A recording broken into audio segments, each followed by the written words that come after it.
Assalamualaikum warahmatullahi wabarakatuh. Jumpa lagi dengan saya di IAG Konsultan. Pada tema kali ini kita akan membahas bagaimana cara untuk aplikasi e-faktur. Bagaimana cara kita input, kemudian cara kita lapor, akan saya jelaskan di sini. Oke, langsung saja kita langsung masuk ke aplikasi e-faktur. Di sini biasanya awal tampil, kemudian itu ada eh, username dan password ya. Username itu kita bikin yang paling mudah, itu bisa dirubah-rubah. Terus kemudian password juga seperti itu. Oke, yang pertama saya jelaskan dulu tentang e-faktur. E-faktur ini adalah aplikasi yang digunakan untuk kita lapor PPN ya, pajak pertambahan nilai. Itu lapor kita setiap bulannya atau setiap masa. Di sini ada dua jenis faktur pajak. Yang pertama, faktur pajak keluaran itu untuk melaporkan transaksi kita, transaksi penjualan kita itu secara domestik ya, atau di dalam eh, lingkup negara kita ini. Terus kemudian untuk faktur pajak masukan itu adalah faktur pajak yang kita dapat atas pembelian barang kena pajak di dalam negeri ini. Gitu ceritanya. Kemudian untuk langkah pertama, kita ke pajak masukan dulu. Untuk aplikasi yang terbaru ini sudah ada aplikasi Pre-Populate Data. Ini untuk kita mengcollecting pajak masukan yang ada pada masa yang akan kita laporkan. Oke, kita kasih contoh.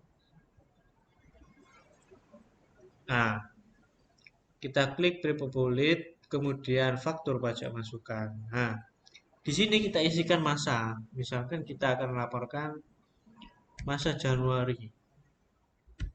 Kemudian tahunnya tahun 2022 ya. Sudah, setelah diisi ini kita langsung ke get data.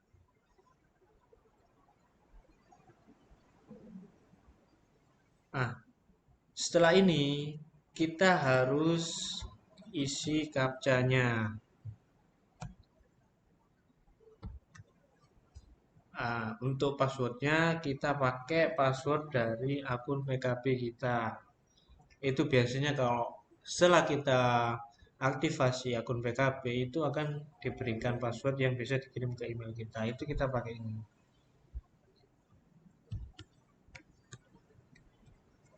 Oke, kalau sudah kita submit. Nah, terus kita ikutin lagi. Ini besar kecilnya tolong diperhatikan. Setelah itu kita validate. Nah, akan muncul banyak faktur-faktur pajak yang belum belum kita eh, laporkan ya. Ini yang timbul di masa satu. Jadi kita blok semua, kemudian kita upload. Akan ada tulisan seperti ini, kita yes. 7 faktur pajak masukan saat bulan ke upload. Pastikan uploader faktur pajak masukan dijalankan agar proses upload dapat berlangsung. Oke. Setelah seperti ini, kita close. Kita masuk ke manajemen upload dulu ya. Apa gunanya ini? Gunanya adalah ketika kita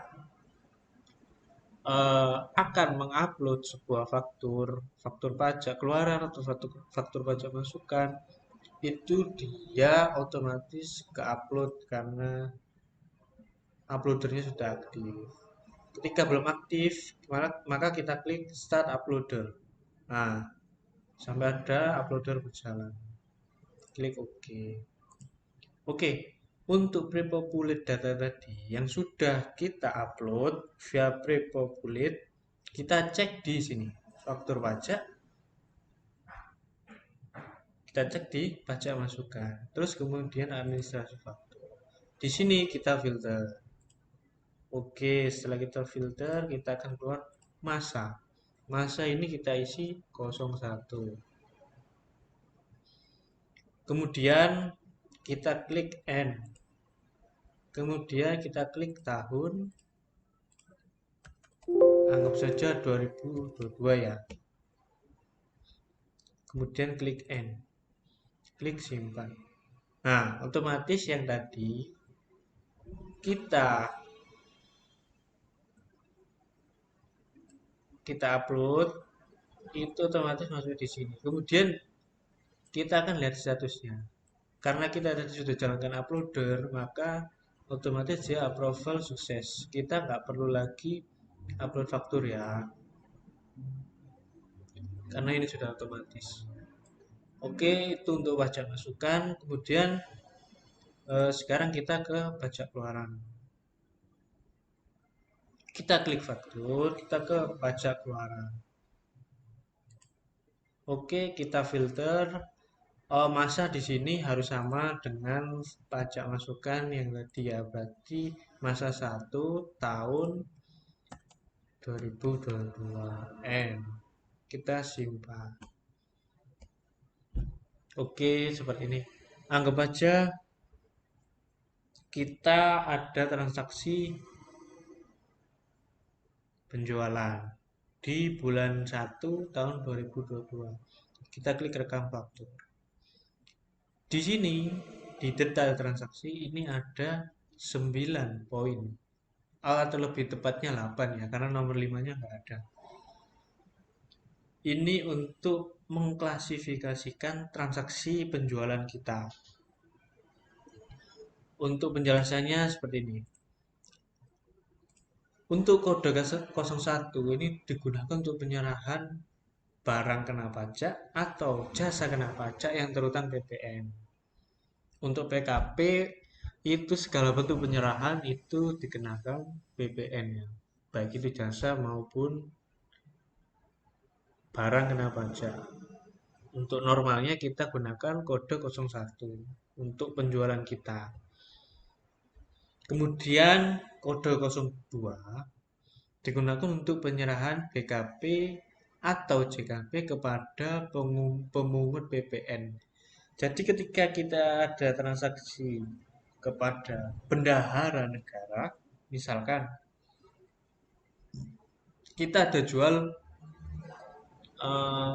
alat tulis kantor, kemudian dibeli oleh bendahara negara, dalam hal ini bisa bendahara yang ada di pemerintahan ya, instansi pemerintahan, maka kita terbitkan kode 02. Kemudian untuk kode 03 ini untuk penyerahan BKP kepada pengungut PPN lainnya selain bendahara pemerintah. Ini secara eh, secara gampangnya ya, ini kita bisa terbitkan ketika kita ada transaksi kepada BUMN negara. Misalkan PT apa yang dia merupakan BUMN, itu biasanya kita terbitkan 03 fakturnya. Terus kemudian selanjutnya kode 04. 04 ini digunakan untuk DPP nilai lain. Untuk pelayaran yang biasanya itu dia sudah dikenakan pasal 15, itu Anda bisa cari sendiri nanti. Itu biasanya kita menggunakan DPP nilai lain. Karena nanti PPN-nya bisa kena 1% saja. Nanti bisa pakai ini. Terus kemudian selain itu juga ada transaksi ketika sebuah perusahaan dia anggap saja produksi baju ya. Tapi karena ada suatu acara, misalkan ulang tahun perusahaan, baju itu diberikan kepada karyawannya. Nah, atas pemberian itu atau penyerahan itu biasanya dikenakan kode 04. Terus 05 kode ini tidak ada ya, tidak digunakan. Terus kemudian kode 06 digunakan untuk penyerahan lainnya. Ini biasanya terkait sama orang pribadi luar negeri. Biasanya kalau kita ada penjualan kepada orang pribadi luar negeri, itu bisa kita terbitkan kode 06. Kemudian kode 07. 07 ini digunakan untuk penyerahan PKB dan JKP yang mendapat fasilitas PPN tidak dipungut atau ditanggung pemerintah. Ini biasanya adalah ketika lawan transaksi kita adalah perusahaan yang berada di kawasan berikat. Dia otomatis mendapatkan fasilitas ini. Jadi untuk transaksi penjualan kepada perusahaan atau lembaga yang ada di kawasan berikat itu kita bisa terbitkan 07 untuk fakturnya ya. Kemudian kode 08 digunakan untuk penyerahan BKP atau JKP yang mendapatkan fasilitas dibebaskan dari pengenaan PPN. Hal ini biasanya berkaitan dengan transaksi atau penjualan barang-barang pokok. Contohnya beras. Beras itu ketika ada seorang PKP melakukan penjualan dan barang yang dijual adalah beras, maka dia bisa menggunakan kode 08. Terus kemudian untuk kode 09 digunakan untuk penyerahan aktiva. Jadi ketika sebuah perusahaan atau lembaga itu menjual kendaraannya, itu bisa menerbitkan faktur pajak dengan kode 09. Seperti itu penggunaannya ya. Oke, kita lanjut ke e-faktur. Oke, kita lanjut ke e-faktur. Nah,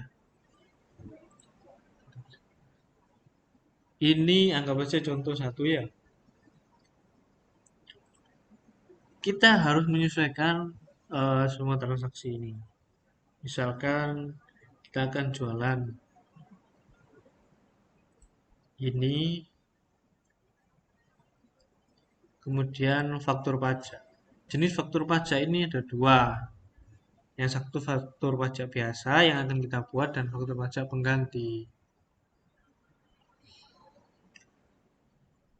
Kemudian setelah itu kita bikin faktur pajak. Faktur pajak pengganti ini digunakan ketika ada Anda ingin mengganti faktur pajak yang sudah Anda buat. Ini bisa pakai faktur pajak pengganti.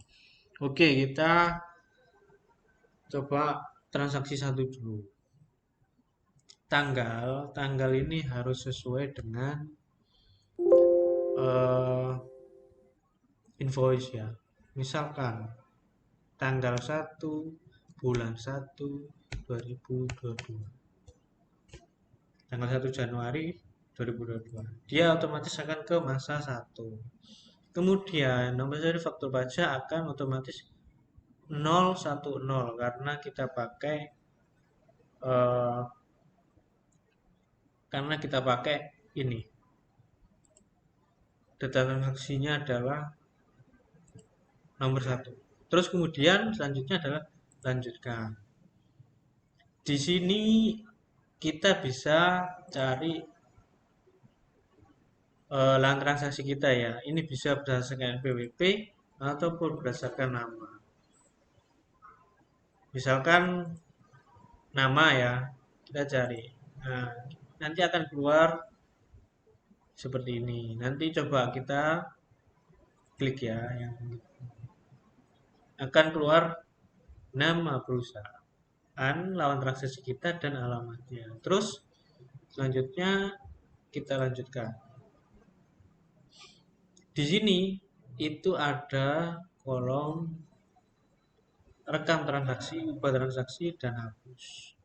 Langkah yang pertama untuk membuat faktur, maka kita harus rekam transaksi, terus kita langsung search saja. Nah, terserah ini mau pakai kode barang atau nama barang, terus kemudian kita cari, kita coba nama ya.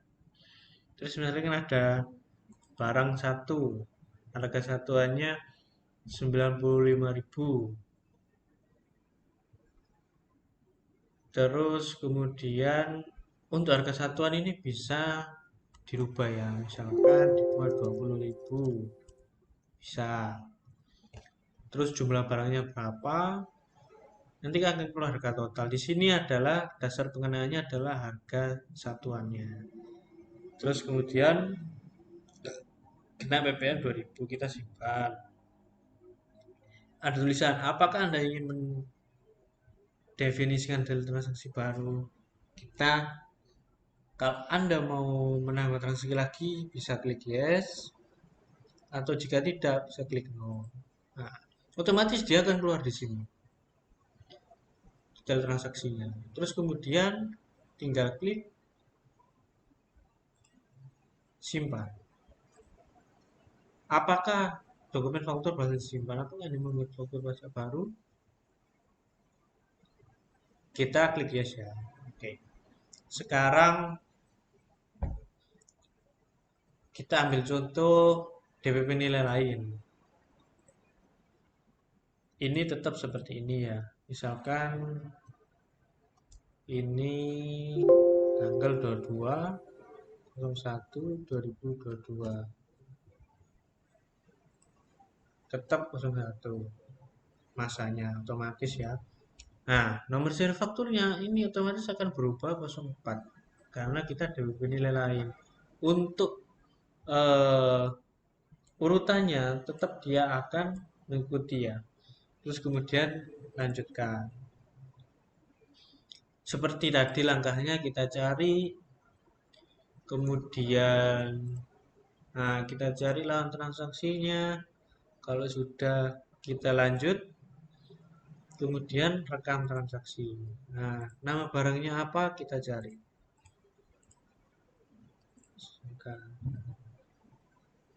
Misalkan untuk barang ini, misalkan untuk transaksi ya, anggap aja nilai barangnya 28 juta. Otomatis ini adalah nilai pertambahan nilainya adalah PPN 10%-nya ini ya. Ini bisa diganti ketika eh, kita pakai kode 04 ya. Misalkan 2.800.000. Ini 1%-nya dari 28 juta ya. Ini nggak apa-apa. Terus kita kemudian simpan. No. Nah, berarti atas DPP-nya kita memakai DPP dengan PPN 1%. Maka yang kita pakai adalah 10% dari DPP aslinya. Terus kita simpan. Ini biasanya untuk transaksi pelayaran ya. Simpan, kita klik yes. Oke, sudah. Otomatis dua transaksi akan keluar di sini. Kalau sudah, ini bisa di blok ini, terus kemudian kita upload.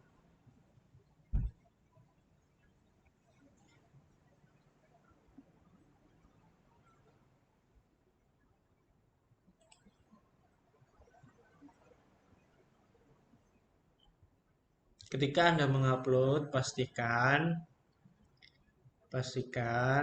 ini sudah benar ya.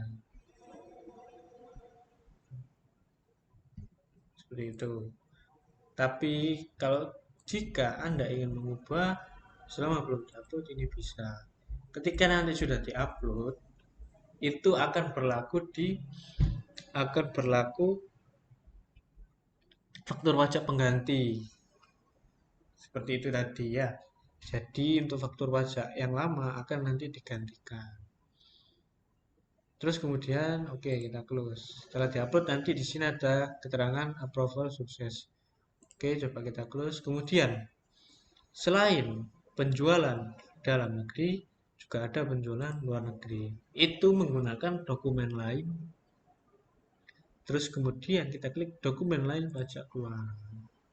Tetap di sini kita harus filter. Misalkan transaksinya tetap ya, saya gunakan masa 1 N tahun pajak 2022 N, terus kemudian simpan. Terus seperti biasa kita rekam. Nah, dalam hal ini untuk jenis transaksi ini cuma ada dua. Yang pertama penyerahan dengan menggunakan dokumen tertentu. Yang kedua penyerahan luar negeri atau ekspor. Kalau untuk ekspor kita menggunakan ini. Nah, jenis dokumennya normal. Terus detail transaksinya adalah ada 3 pilihan. Ini ekspor BKP berwujud, ekspor BKP tidak berwujud, atau ekspor JKP. JKP ini untuk jasa ya. Kita pilih yang BKP berwujud. Kemudian dokumen transaksinya kita pastinya PEB ya. Oke, setelah itu kita ketik aja nama lawan transaksinya. Misalkan PT Makmur Internasional TBK, misalnya gini. Nomor dokumennya kita harus memakai nomor dokumen yaitu nomor PB-nya. Misalkan 1, 2, 2, 3, 4, 5. Terus kemudian tanggalnya kita pakai tanggal, misalkan tanggal 1 ya, bulan 1 2022. Ini masa pajaknya kita ganti. Karena ini bebas PPN, maka dasar pengenaan pajaknya tetap kita isi nilai penjualan kita, misalnya 1 miliar. Oke, tetap kosong seperti ini kita simpan. Oke. Nah, seperti ini. Setelah itu, langkahnya adalah sama kayak tadi. Di-upload, klik upload, kemudian di refresh. Oke, setelah kita laporkan seperti itu, bagaimana? Langkah selanjutnya, kita nggak perlu ke sini ya. Ini dulu cara lama. Bisa kita seperti ini, bisa nggak? Kita langsung aja ke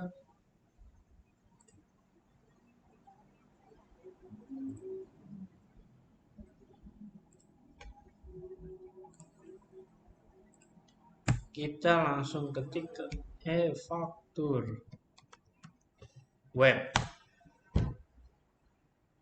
Setelah itu kita ke web e-faktur pajak. Otomatis sertifikatnya akan muncul, kita klik OK. Kemudian ini akan muncul NPWP kita ya. Otomatis kita pakai akun PKP kita. Sekali lagi, akun PKP kita.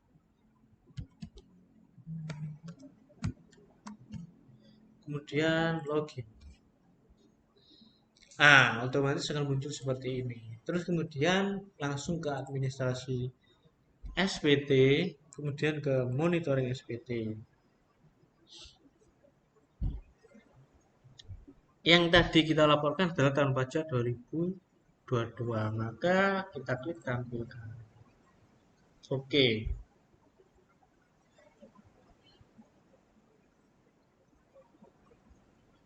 Di sini akan tampil seperti ini. Ini belum dilapor ya. Ini coba kita buka. Ini ada masa pajak 1 sama 2. Maka ini langsung kita buka. Otomatis yang tadi berada di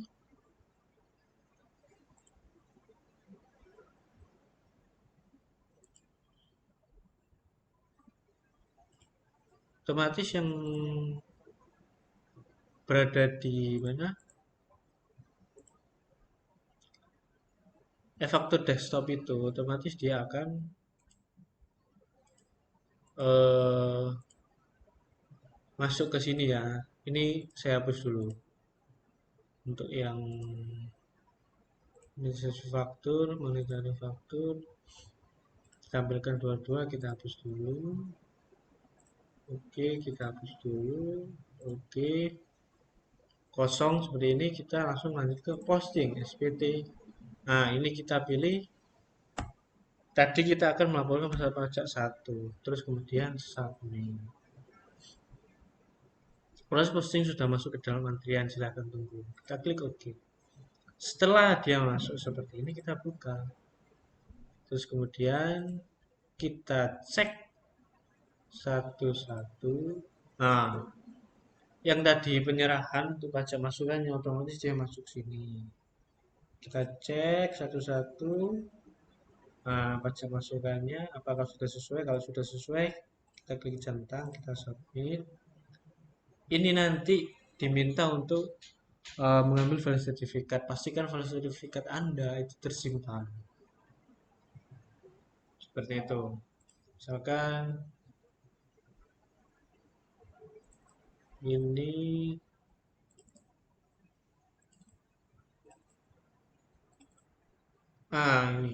file sertifikat ya yang terbaru. Passphrase-nya itu sama Anda menggunakan passphrase Anda. Setuju? Oke? Sudah? Kalau sudah, setelah itu kita cek lagi kita kurang bayar atau lebih bayar. Jika lebih bayar, maka dia akan minus di sini. Tapi jika kurang bayar, dia akan positif. Kalau seandainya kurang bayar, otomatis di sini akan muncul kotak untuk NTPN ya.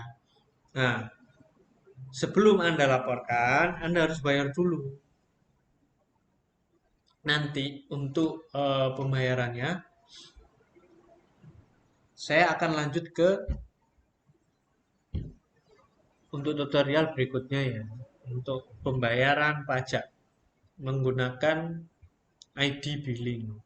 Terus kemudian kalau setelah ini ya, karena ini lebih bayar maka kita centang karena ini bukan pembetulan, terus kemudian karena lebih bayar kita kompensasikan pada sobat job berikutnya. Ini oleh PKP, BPN ya. Ini ada pilihan ini untuk direstitusi. Ketika Anda ingin melakukan restitusi. Nah, di sini ada prosedur biasa atau pengembalian pendahuluan bisa. Terus kemudian PPN terutang atas membangun sendiri. Jika Anda ada pembangunan sendiri dan belum dilaporkan ke pajak DJP, maka ini Anda isi. Ini nanti untuk kasus kegiatan membangun sendiri ya. Pembayaran bagi PKP yang akan produksi, kemudian pajak penjualan barang mewah, ini kalau PPNBM ya, terus kelengkapan SPT, ini kita centang semua, ini kita centang, ini tanggalnya, terus ini jelas nama direkturnya ya, kemudian submit. Oke, ketika seperti ini sudah, maka kita lapor. Lapor ini langsung kita lapor aja. Nanti dia otomatis eh, akan muncul BPE. Terus kemudian ini ya, SPT ini bisa dicetak kalau Anda ingin mencetaknya. Jadi sekian tutorial dari saya. Semoga bermanfaat. Tolong lanjut di kolom komentar apabila belum paham. Nanti saya akan memberikan penjabaran yang lebih lengkap. Terima kasih. atas perhatiannya. Wassalamualaikum warahmatullahi wabarakatuh.